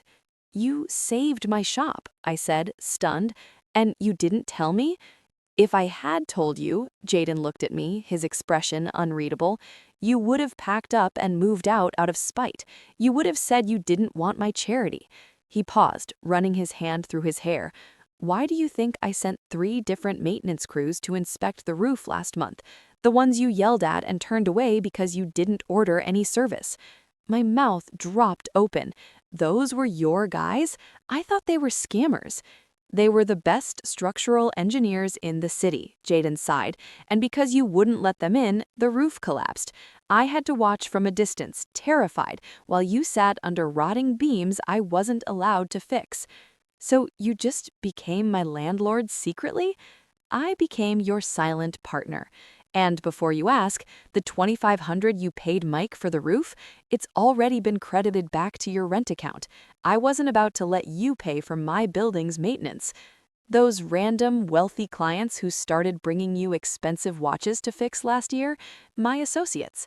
I directed them to you. I ensured you had enough work to stay afloat without handing you a check directly. I stared at him. I should have been angry. I should have felt manipulated. But all I felt was cherished. He had protected me from the shadows, respecting my pride while ensuring my survival. You are a control freak, I said, tears pricking my eyes. I am an alpha, he shrugged. We protect our territory, and you, Jane Wilder, are the capital city of my territory. Chapter 20. The Breach. Despite Jayden's assurances, I insisted on going to the shop. I needed to see my things. I needed to make sure Sterling hadn't physically broken in. Jayden drove me. He didn't argue, but he brought 2 security guards who followed in a trailing car. When we pulled up to Time and Tide, my heart stopped. The front window, the one Mike had just finished repairing yesterday, was smashed. Cheat was spray painted in red across the brickwork. The door was hanging off its hinges. No, I gasped, leaping out of the car before it fully stopped. Jane, wait! Jayden roared, scrambling after me. I ran inside. It was a wreck. Display cases were overturned, my tools were scattered, but the worst part was the workroom. My workbench was cleared. The clocks Jayden had given me to fix, the priceless 18th century maritime clocks, were gone. On the desk was a note, pinned with a knife. You want to humiliate me? I take what's valuable. Let's see your new boyfriend fix this liability. I fell to my knees, shaking. He took them. He took your clocks. They're worth hundreds of thousands of dollars. Jayden walked in. He stepped over the broken glass. He didn't look at the clocks. He didn't look at the damage. He looked at me, crying on the floor. The air in the room changed. It grew heavy, static, and charged with ozone. Jayden let out a growl that wasn't human. It was deep, guttural, and shook the remaining glass in the window frames. His eyes flared brighter than I had ever seen them, pure liquid gold. "He came into your home," Jayden said, his voice a terrifying whisper. "He threatened you?" "I lost your clocks. I failed the contract, the debt." Jayden knelt down. He grabbed my face in his hands. His skin was burning hot. "Forget the clocks," he snarled, but the anger wasn't directed at me. He violated my territory. He touched my mate's sanctuary. He stood up, pulling me with him. He pulled out his phone. "Lock down the city. Find Sterling Vance. If he is in a car, stop it. If he is in a building, buy it. I want him found, now." He hung up and looked at me. "You can't return me, Jane," he said, echoing his words from the pawn shop, but this time it wasn't a joke. It was a vow. "And no one takes what is mine." "What are you going to do?" I asked, terrified by the look on his face. "I am going to remind Mr. Vance," Jayden said, buttoning his jacket over his t-shirt, "why humans used to build walls to keep the wolves out." Chapter 21. The War Room. I had never seen a corporate takeover happen in real time, but I imagined it involved a lot of paperwork and lawyers. Jayden Thorne's version of a takeover involved 3 laptops, a satellite feed, and a level of organized aggression that was terrifying to behold. We were back at Thorn Tower. Jayden hadn't let me stay at the shop to clean up. He had practically carried me to the car, leaving his security team to board up the broken window. Now, we were in what he called the strategy room, which looked suspiciously like a villain's lair if the villain had a taste for mid-century modern furniture. "Locate his phone," Jayden barked at his beta, Marcus, who was typing furiously on a tablet. He turned off the GPS, but the car has a tracker. He leases it. Who holds the lease? "We do, sir," Marcus said, not looking up. "Thorne Automotive Financing acquired the contract 10 minutes ago." "Activate the remote kill switch," Jayden ordered. "Where is he?" "Docks, Warehouse District, Sector 4. Jayden turned to the massive screen on the wall. A map of Obsidian Heights zoomed in on a gritty industrial area near the river. A red dot blinked. "He's meeting someone," Jayden murmured. "He stole antique maritime clocks. He's not keeping them, he's fencing them. Who moves stolen antiquities in Sector 4? "The broker," I whispered. Jayden and Marcus both turned to look at me. I was sitting on a swivel chair, hugging my knees, still wearing Jayden's oversized t-shirt, which I had refused to change out of because it smelled like him. "The broker?" Jayden asked, his voice softening instantly when he addressed me. "He's an urban legend among pawn shops. My grandfather used to warn me about him. He said if a watch ever went missing in this city, it ended up in the broker's shipping container near the old cannery. I had to go there once to buy back a stolen bezel. I never forgot the smell." Jayden looked at Marcus. "Cross-reference the location with the red dot."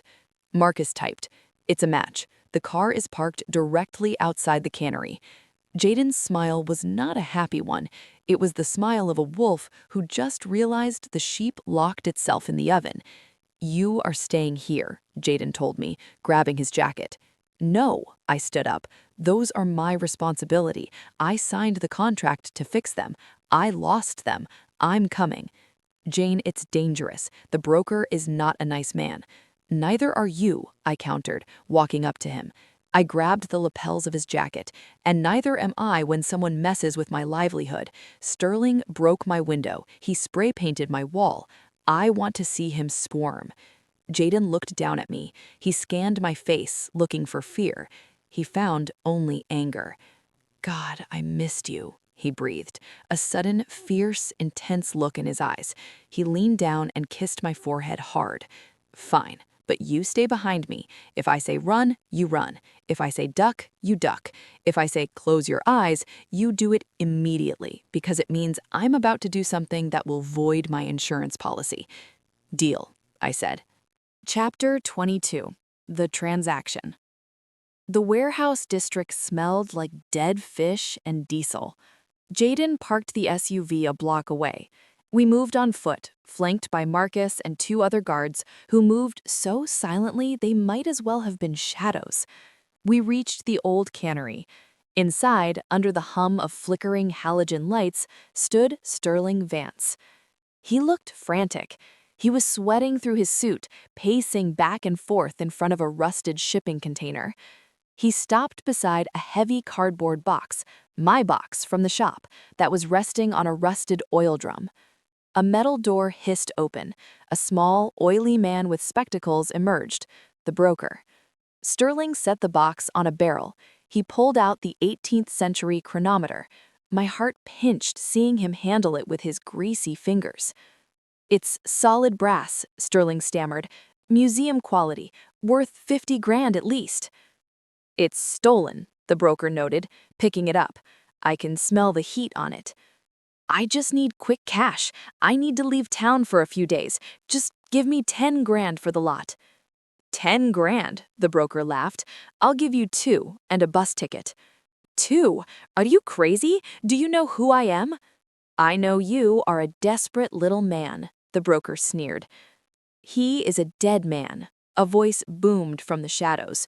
Sterling jumped about a foot in the air. The broker dropped the clock. I gasped, lunging forward to catch it, but Jayden's arm barred my path like an iron rail. "Wait." Jayden stepped into the light. He didn't look like a businessman now. He had shed the jacket. His sleeves were rolled up. His tattoos seemed to writhe on his skin in the dim light. "Thorne," the broker paled, taking a step back. "I didn't know these were yours. I don't touch Pack property." "You touched it," Jayden said calmly, walking toward them. "You looked at it. You breathed on it." "I'm leaving," the broker squeaked. He turned and sprinted back into his container, slamming the door. The sound of locks clicking echoed like gunshots. That left Sterling. Sterling turned slowly. When he saw Jayden, his face went white. When he saw me standing behind Jayden, his face went red. "You brought him?" Sterling shouted, his voice cracking. "You brought your guard dog to fight your battles, Jane?" "I brought the owner of the items you stole," I said, stepping out from behind Jayden. "That's a felony, Sterling. Grand larceny, breaking and entering." "I was taking back what I'm owed," Sterling spat. "I spent thousands on you. Dinners, gifts, that stupid dress. You owe me." "I owe you nothing but a headache," I snapped. Jayden moved. He didn't run. He just appeared in front of Sterling. He grabbed Sterling by the throat and lifted him off the ground. Sterling's feet kicked uselessly in the air. He clawed at Jayden's hand, but it was like trying to pry open a steel trap. "You broke into her home," Jayden growled, his eyes flashing gold. "You spray-painted her walls. You terrified her." "I can't breathe," Sterling wheezed. "Good. Oxygen is a privilege. You just lost yours." "Jayden," I said softly, "don't kill him." Jayden didn't look at me. He was staring into Sterling's bulging eyes, watching the life flicker. "Give me one reason why," Jayden snarled. "Because he's not worth the effort," I said, "and because I want him to suffer longer than a few minutes." Jayden's grip loosened slightly, just enough for Sterling to gasp in a ragged breath. "Suffering," Jayden mused. "I can do suffering." He dropped Sterling. The man collapsed on the concrete, coughing and retching. Jayden pulled out his phone. He tapped the screen 3 times. "It's done," Jayden said. "What's done?" Sterling wheezed, looking up. "Did you call the cops?" "Worse," Jayden smiled coldly. "I called the bank. You see, Vance, I bought your firm's debt this morning. All of it. The leveraged buyouts, the risky loans. I own it all." Sterling went still. "You couldn't have." "I just did. And as the majority creditor, I am calling in the loans. Immediately." "I can't pay that." "I know. Which means I am seizing assets. Your penthouse, your Porsche, your accounts. And since you used company funds to buy personal gifts, like a certain diamond bracelet for a senator's daughter, I'm also filing charges for embezzlement." Sterling looked at me. He looked terrified. "Jane, tell him to stop. I'll give the clocks back. I'm sorry." "You're not sorry," I said, looking down at him. "You're just broke." I walked over to the barrel and picked up the box of clocks. I checked them quickly. They were unharmed. "We have what we came for," I said to Jayden. Jayden stepped over Sterling as if he were a pile of trash. "You have 24 hours to leave Obsidian Heights," Jayden told the sobbing man on the floor. "If I see you again, I won't use lawyers. I'll use teeth." We walked out of the warehouse. The night air felt cleaner, lighter. "Did you really buy his firm?" I asked as we reached the SUV. "It was a sound investment," Jayden shrugged, "and I enjoy dismantling things that annoy me." "You spent millions of dollars to destroy my ex-boyfriend." "I spent 42 million," he corrected, "and it was worth every penny to see the look on his face." I stopped. I stared at him. "You are insane." "I am thorough," he said, opening the car door for me, "and I protect what is mine." Chapter 24. The Real Debt. The drive back to the tower was quiet, but it wasn't the tense silence of before. It was a comfortable, heavy silence, the kind that settles between two people who have just fought a war together. When we got back to the penthouse, I collapsed onto the sofa. The adrenaline crash was hitting me hard. Jayden placed the box of clocks on his desk. He didn't even check them. He walked over to the minibar and poured 2 glasses of water. He sat down next to me, not on the other sofa, right next to me, his thigh pressed against mine. "Are you okay?" he asked quietly. "I think I'm in shock," I admitted, taking the water. "I just watched you dismantle a man's life in under 5 minutes." "He dismantled his own life," Jayden said. "I just pulled the pin." He turned his body toward me, his arms stretched out along the back of the sofa, his fingers brushing my shoulder. "The clocks are safe," he said. "The contract is fulfilled." "Technically, I still have to fix the 4th one," I mumbled. "The chime is off." "Forget the damn clocks, Jane." "But the debt." "There is no debt," Jayden exploded softly. He grabbed my hand, interlocking our fingers. "There never was a debt. Do you think I care about $2,500 or $85,000? I spend that on fuel for the jet." "Then why?" I whispered. "Why the charade? Why make me come here every day?" "Because you wouldn't talk to me otherwise," he said, his voice rough. "You ran away. You blocked my number. You avoided my territory. If I had just called you and said, 'I miss you,' you would have hung up." "I would have," I admitted. "So I became a client. I became a landlord. I became a pawnbroker. I became whatever I had to be to keep you in my orbit." He lifted my hand to his lips. He kissed my knuckles, his eyes never leaving mine. "I was terrified, Jayden," I confessed, my voice shaking. 3 years ago, I saw your world. The violence, the money, the power. I'm just a watchmaker. I fix tiny gears. I don't run empires." "You don't have to run the empire. You just have to run me." I laughed, a wet, teary sound. "Run you? You're unmanageable." "For everyone else, yes. But for you?" He leaned in, his forehead resting against mine. "For you, Jane, I am a house cat." "A house cat that eats people," I corrected. "Only the bad ones," he promised. Chapter 25. The Ring. We sat there for a long time, just breathing the same air. "Where is it?" I asked suddenly. "Where's what?" "The ring. The meteorite one. I know you took it from the pawn shop." Jayden pulled back slightly.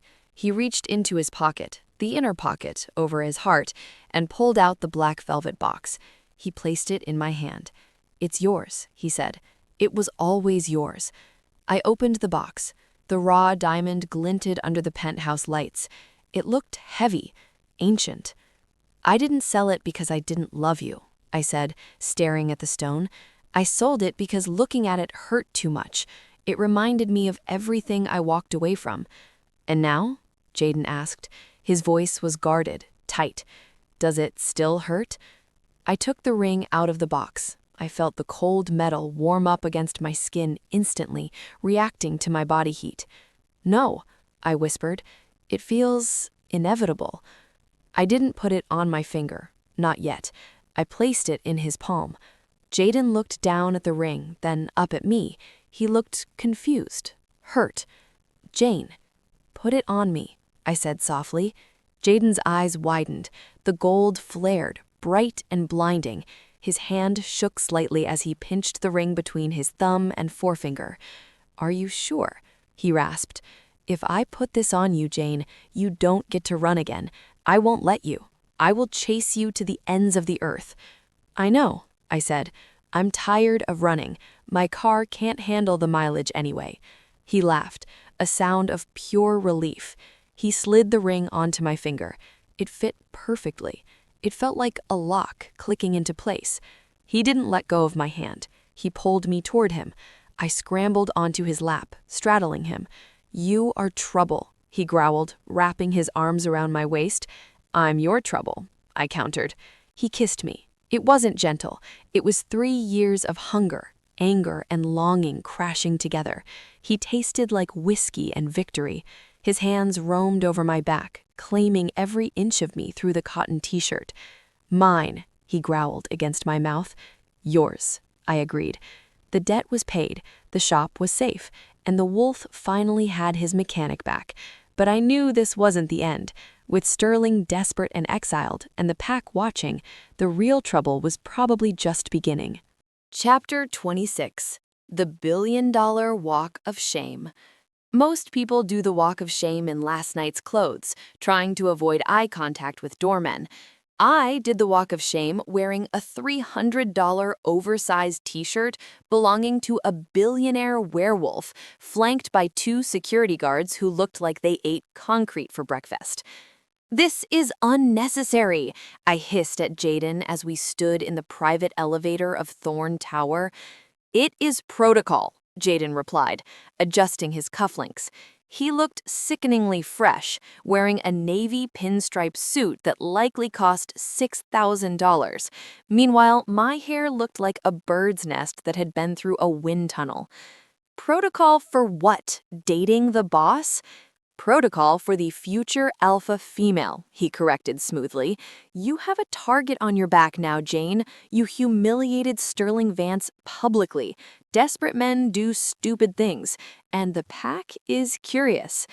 "Curious?" I squeaked. "About what?" "About the human who made me buy a pawn shop," he smirked, leaning down to kiss the top of my messy head. "They think you must have bewitched me. Sorcery is the leading theory." The elevator doors slid open into the lobby. The entire staff, receptionists, security, janitors, stopped what they were doing and stared. They weren't staring at Jayden. They were staring at me, specifically at the massive chunk of meteorite and raw diamond glittering on my left hand. The ring was back, and it was practically shouting, "I belong to the big, scary guy." "Chin up," Jayden whispered against my ear, his hand firm on the small of my back. "Let them look. If they stare too long, I'll fire them." "Don't fire anyone," I muttered, trying to walk with dignity in sweatpants. We reached the curb where the lemon was parked, looking shiny and ridiculous next to the lineup of black limousines. "I'm driving myself to the shop," I announced, reaching for my keys. Jayden snatched them out of the air. "Marcus is driving you." "I can drive. The lemon has a new alternator. You paid for it." "Marcus is driving," Jayden repeated, handing the keys to his terrifyingly large Beta. "I have a board meeting to acquire the rest of Vance's assets. I'll come by the shop at lunch. We're having tacos." "You don't even like tacos. You say they're messy." "I love tacos when you eat them," he grinned, opening the passenger door for me. "You always get salsa on your nose." Before I could retort, he kissed me, a hard, possessive press of lips that claimed me in front of 50 employees and half of downtown Obsidian Heights. "Go fix clocks, Jane. I'll go conquer the world. Standard Tuesday." As Marcus drove me away in my own yellow Beetle, his knees hitting the dashboard, I looked at the ring on my finger. It felt heavy. It felt real. And for the first time, the weight didn't make me want to run. It made me want to fight. Chapter 27. The Senator's Daughter. The shop was a disaster zone, but at least the window was boarded up. I spent the morning sweeping glass and trying to salvage my inventory. At 11 a.m., the bell jingled. I looked up, expecting Jayden and tacos. Instead, I saw a blonde woman in a white Chanel suit that cost more than my entire inventory. Lydia Corvus, the senator's daughter, the girl with the diamond tennis bracelet. She looked around the dusty, cluttered shop with a curled lip, as if she might catch poverty just by breathing the air. "Can I help you?" I asked, leaning against the counter. I didn't smooth my hair. I didn't apologize for the mess. I was done shrinking for people like her. "You're the watch girl," Lydia said. Her voice was icy. "The one who made a scene at the gala?" "I'm the one who poured champagne on a cheater," I corrected. "If you're looking for Sterling, I think he's currently living in a cardboard box in Sector 4. Lydia laughed, a sharp, brittle sound. "I don't care about Sterling. He was a stepping stone, a boring one." "Then why are you here? To buy a vintage pocket watch? I have a lovely 1920s piece that doesn't work. It reminds me of Sterling." Lydia walked up to the counter. She slammed a velvet box down. "I'm here to return this," she spat. I opened the box. It was the diamond tennis bracelet. "Why give it to me?" I asked, confused. "Because," she hissed, her composure cracking, "Jayden Thorne's lawyers contacted me this morning. Apparently, since Sterling bought this with embezzled company funds, it's considered stolen assets subject to seizure." "Ouch," I winced. "That's thorough." "They threatened to sue me for receiving stolen goods if I didn't return it. My father is a senator. I can't have a scandal. So take it. Take the damn bracelet." "I don't want it," I said, sliding the box back. "It's tacky." Lydia's eyes narrowed. She looked at my hand. Her gaze landed on the meteorite ring. Her eyes widened. That's a Thorne heirloom," she whispered. "My father talked about that ring. It's made from the Alpha's personal meteorite collection. It's worth a fortune." "It's priceless," I said softly, curling my fingers. "You think you've won, don't you?" Lydia sneered. "You think because you trapped a billionaire alpha, you're safe. You're a shop girl, Jane. You don't belong in our world. Jayden will get bored, he always does, and when he discards you, you won't even have Sterling to fall back on." I felt a flash of anger, hot and sudden. But then I looked at her, really looked at her. She was terrified. She was returning jewelry because she was scared of a lawyer. "Lydia," I said calmly, "I didn't trap him. I tried to return him. He refused the refund." I picked up a screwdriver and pointed it at the door. "Leave the bracelet. Get out of my shop. And if you ever talk down to me again, I'll tell Jayden you tried to pawn Pack property. He has a very strict policy on that." Lydia went pale. She turned on her expensive heels and fled. I looked at the bracelet. I picked it up and dropped it into the crucible I used for melting down scrap metal. "Liquid assets," I muttered. "I'll donate the cash to a cat shelter." Chapter 28. The Audit. Jayden arrived at noon with 3 bags of tacos and a grim expression. "Marcus told me Lydia Corvus was here," he said, stalking into the shop. "Did she threaten you? Do I need to buy the Senate?" "Relax, warlord," I said, grabbing a taco. "She just returned Sterling's bracelet. She was scared of your lawyers." Jayden relaxed slightly, leaning against the counter. He looked out of place in the dusty shop, like a panther in a garden shed. "Good. My legal team is aggressive. I told them to scorch the earth." "Speaking of scorching," I said, taking a bite, "what happens now? Sterling is gone, the debt is settled, the ring is back. Do we just date?" Jayden watched me eat, his eyes darkening. "We don't date, Jane. Humans date, wolves court, and part of that courting involves the pack." I froze mid-chew. "The pack? Like meeting the parents?" "My parents are in Europe," Jayden said. "I mean the elders, the council. They want to meet you." "Why?" "Because I claimed you publicly at the gala. You are the intended mate of the Alpha. They need to ensure you aren't a liability." "A liability?" I said, wiping salsa from my chin.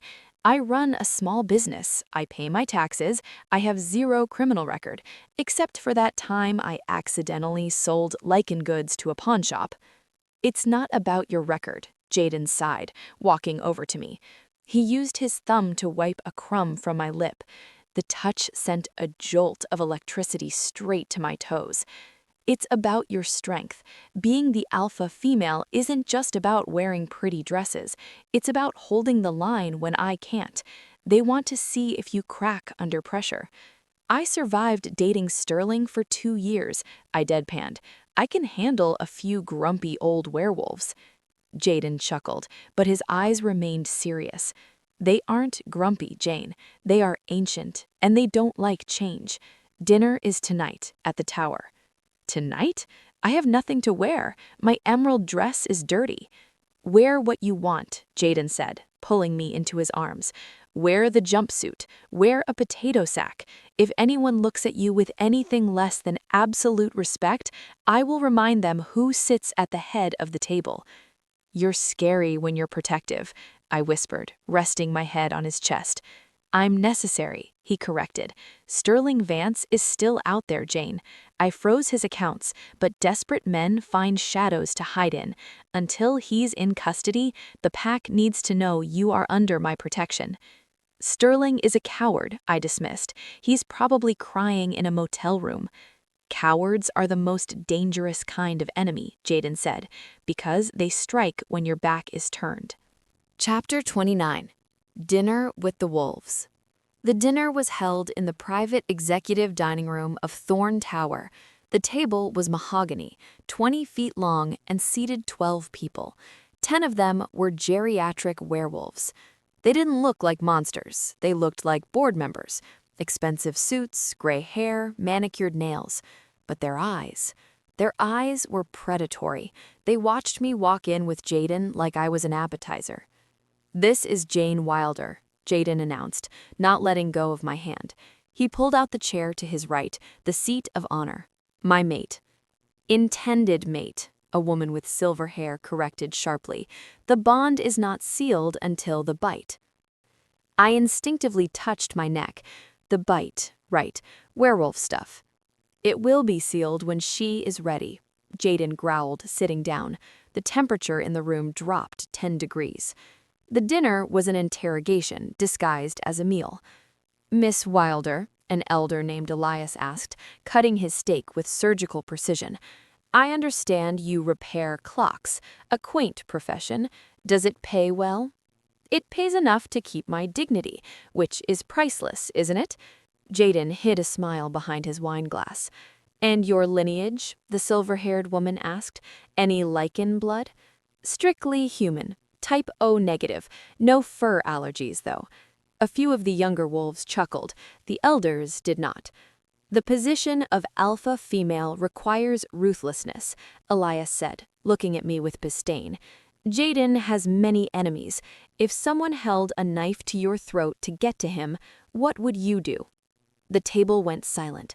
Jayden's hand tightened on the tablecloth. He was about to speak, to defend me. I put a hand on his arm to stop him. I looked Elias dead in the eye. If someone held a knife to my throat, I said calmly, I would ask them if they knew the market value of the blade. Then I would use the distraction to stab them in the femoral artery with my watch screwdriver. It's small, sharp, and I always carry it. I pulled the tiny, lethal tool from my clutch and set it on the table next to my fork. Elias blinked. He looked at the screwdriver. Then he looked at Jayden. She has teeth, Elias noted, sounding surprised. She has fangs, Jayden corrected, proudly.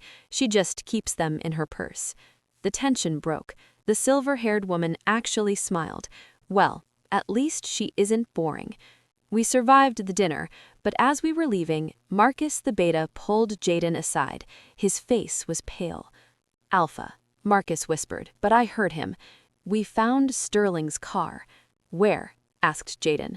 Abandoned under the bridge in Sector 4. It was stripped, but we found something in the glove box. Marcus handed Jayden a piece of paper. It was a blueprint of time and tide. Jayden went still. His golden eyes flared, turning almost red. He didn't leave town, Jayden realized. He's hunting. Chapter 30. The Blackout. Jayden wanted to put me in a safe house. I refused. My shop is already boarded up, I argued as we drove back to my place. I have to secure the vault. My grandfather's tools are in there. I'm not leaving them for Sterling to steal. We go in, we grab the tools, we leave, Jayden compromised. 5 minutes. Marcus and the team will secure the perimeter. We arrived at the shop at midnight. The street was quiet. Too quiet. As we approached the door, Marcus tapped his earpiece. Alpha, we have a disturbance in the back alley. Someone knocked over the dumpsters and set off a flare. I'm taking the team around back to investigate. Go, Jayden ordered. It's probably scavengers, but check it out. We'll be inside. The guards melted away toward the rear of the building, leaving the front street empty for just a moment. Jayden unlocked the door. Stay behind me. We walked into the dark shop. The smell of stale spray paint lingered. Jayden used his phone flashlight. Clear, he called out. I rushed to the back room, opening the floor safe. I just need the box of gears and the schematics. I was shoving things into a bag when it happened. Click. The power didn't just go out, the air pressure changed. A heavy, metallic thud echoed from the front of the shop. Jayden, I called out. Jane, don't move, Jayden roared from the front room.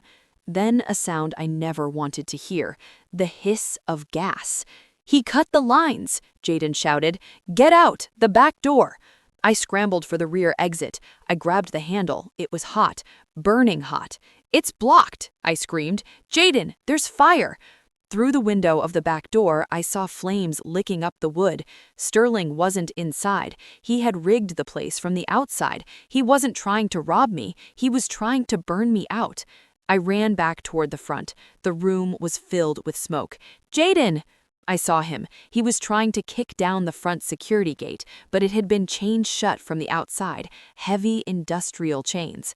Stand back, Jayden roared. He backed up, his shirt ripped as his muscles expanded. His eyes were glowing twin suns of rage. He threw his shoulder against the metal gate with the force of a freight train. Crunch! The metal buckled but didn't break. The smoke was getting thicker. I coughed, dropping to my knees. The heat was rising. Jayden, I wheezed. I can't breathe. Jayden turned to me. He saw me on the floor. Panic, real primal panic flashed across his face. Jane, he gasped, rushing to me. He scooped me up in his arms. Hold your breath. Close your eyes. What are you doing? I'm going to make a door, he growled. He didn't go for the gate. He turned toward the brick wall that connected my shop to the abandoned bakery next door. He didn't use a tool. He didn't use a ram. He roared, a sound that shattered the remaining glass in the cabinets, and drove his fist straight through the drywall and brick. Chapter 31. The Arsonist's Regret. Dust. Brick dust, drywall dust, and the smell of ancient yeast filled my lungs. Jayden had punched a hole through a double brick wall. He scrambled through the jagged opening, shielding my body with his own as debris rained down. We tumbled into the dark commercial kitchen of the bakery next door. It was dark and cool, smelling of yeast and flour. Move, Jayden coughed, his voice ragged. The gas line. He didn't let me walk. He carried me through the bakery, kicking open the rear delivery door. We burst out into the alleyway, gasping for the clean night air. Boom! A second later, the gas ignited inside Time and Tide. The windows blew out, showering the street with glass. The shockwave knocked us flat against the pavement. I lay there, stunned, watching flames lick the ceiling of the place I had fought so hard to save. My shop, I whispered, tears mixing with the soot on my face. It's just wood and brick, Jayden rasped, rolling over to check me. His knuckles were bloody, raw from punching through a wall. We build it again. Better. A laugh echoed from the end of the alley, a frantic, high-pitched sound. Sterling. He was standing by the mouth of the alley, holding a gas can, watching the fire with wide, manic eyes. He hadn't seen us emerge from the bakery. He thought we were inside. Burn, Sterling muttered, his face illuminated by the orange glow. Burn it all down. No evidence. Jayden stood up. He didn't brush off the dust. He didn't check his wounds. He shed the last vestige of humanity he had been holding on to. He let out a roar. It wasn't the roar of a man. It was the sound of a primal apex predator announcing a kill. Sterling spun around. When he saw Jayden, bleeding, covered in ash, eyes glowing a nuclear, blinding gold, he dropped the gas can. "No!" Sterling whimpered. "You're dead! You're supposed to be dead!" "I am hard to kill," Jayden growled, stepping forward, "and you, Sterling Vance, are very, very easy to break." Sterling turned to run, but the alley exit was suddenly blocked. Marcus and the security team had arrived. They stood in a silent wall of black suits. Sterling backed up. He was trapped between the fire and the wolf. Jayden didn't run. He walked. Every step was heavy, deliberate, and terrifying. "Please," Sterling screamed, backing into a dumpster. "It was an accident. I just wanted the insurance money. I didn't know you were inside." "Liar," Jayden said. He reached Sterling. He didn't punch him. He grabbed Sterling by the lapels of his expensive trench coat and threw him. Sterling flew 10 feet, landing hard in a pile of wet cardboard boxes. "You tried to burn my mate," Jayden said, his voice dropping to a whisper that carried over the roar of the fire sirens in the distance. "You tried to burn my world." Jayden raised his hand, claws fully extended. "Jayden!" I screamed, scrambling up. "Don't kill him! He's not worth your soul!" Jayden froze. His hand hovered inches from Sterling's terrified face. He looked back at me. I was covered in soot, shaking but alive. "He ends him tonight," Jayden snarled. "Let the law handle him," I pleaded, grabbing Jayden's arm. "Let him rot in a cell for 20 years knowing he failed. Don't give him the satisfaction of making you a monster." Jayden looked at Sterling, who was sobbing in the trash. He looked at me. He retracted his claws. "Marcus," Jayden barked, "wrap him up for the police. Arson, attempted murder, domestic terrorism. Make sure he never sees the sun without bars in front of it." Jayden turned his back on Sterling. He pulled me into his chest, burying his face in my smoky hair. "It's over," he whispered. "I've got you." We didn't go to the hospital. Jayden's healing factor was already closing the cuts on his hands. We went to the penthouse. The shower was steaming hot. We stood under the spray together, washing away the soot, the fear, and the smell of smoke. The water turned gray as it swirled down the drain. Jayden washed my hair. His large hands were impossibly gentle, massaging my scalp, checking for bumps or burns. "You're shaking," he murmured against my wet shoulder. "Adrenaline crash," I said, leaning back against his chest. "We almost died, Jayden." "Almost doesn't count," he said fiercely. "I would have torn the building down brick by brick before I let the fire touch you." He turned me around. His eyes were no longer angry. They were dark, hungry, and filled with a raw, overwhelming need. The brush with death had stripped away the last of our defenses. "Jane," he whispered, tracing the line of my jaw. 3 years ago, you left because you thought you weren't enough. Tonight, you saved my soul in that alley. You stopped me from killing him." "You would have stopped anyway," I said, touching his chest, right over his beating heart. "No," I admitted, "I wouldn't have. You are my conscience, Jane, my anchor." He kissed me. It wasn't like the kiss in the car or the office. This was different. It was desperate. It was acclaiming. He lifted me up, wrapping my legs around his waist, and pinned me against the shower tiles. The water cascaded over us, but I felt only his heat. "I need to seal this," he growled against my neck, his teeth grazing the sensitive skin there. "I need the pack to know. I need the world to know. I need you to know." "The bite?" I whispered, my pulse hammering a frantic rhythm. "Only if you want it," he promised, pulling back to look me in the eye. "It binds us, forever. No more running, no more pawn shops, you and me, until the stars burn out." I looked at him, the man who pushed my car in the rain, the man who bought a building to save my business, the man who punched through a wall for me. "Do it," I breathed, "Mark me, Jayden." He didn't hesitate. He buried his face in the crook of my neck. I felt the sharp pressure of his canines, then a sudden stinging pain mixed with a rush of euphoria, so intense my vision blurred. He bit down. It wasn't just physical. I felt a snap in my chest, like a tether locking into place. I felt him, his protectiveness, his love, his absolute devotion flooding into my mind. "Mine," he growled against my skin, his teeth licking the mark to seal it. "Yours," I sobbed, clutching his wet shoulders. He carried me out of the shower and to the bed. The rest of the night was a blur of skin, heat, and the realization that I had never really been alive until this moment. I wasn't just Jane Wilder, watchmaker.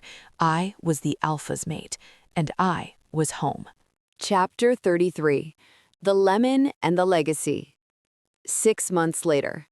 Left! A little to the left! I am moving it to the left, Jane. It is a 300-pound vintage sign. Give me a second. I stood on the sidewalk, shielding my eyes from the sun. Jayden was on a ladder, hanging the newly restored sign for Time and Tide. The shop was rebuilt. It was better than before. The brickwork was fresh, the windows were reinforced, bulletproof glass, Jayden insisted, and the interior smelled of new mahogany and old coffee. Jayden jumped down from the ladder, dusting off his hands. He was wearing jeans and a t-shirt that fit him like a second skin. Passers-by stopped to stare. It wasn't every day you saw a billionaire CEO doing manual labor on a Saturday. "Perfect," I beamed. "It looks amazing." "It looks straight," Jayden corrected, putting an arm around my waist. He kissed my temple. His hand rested on my stomach, a subconscious, protective gesture he had adopted since the marking. The new inventory arrived, and the insurance settlement from Sterling finally cleared.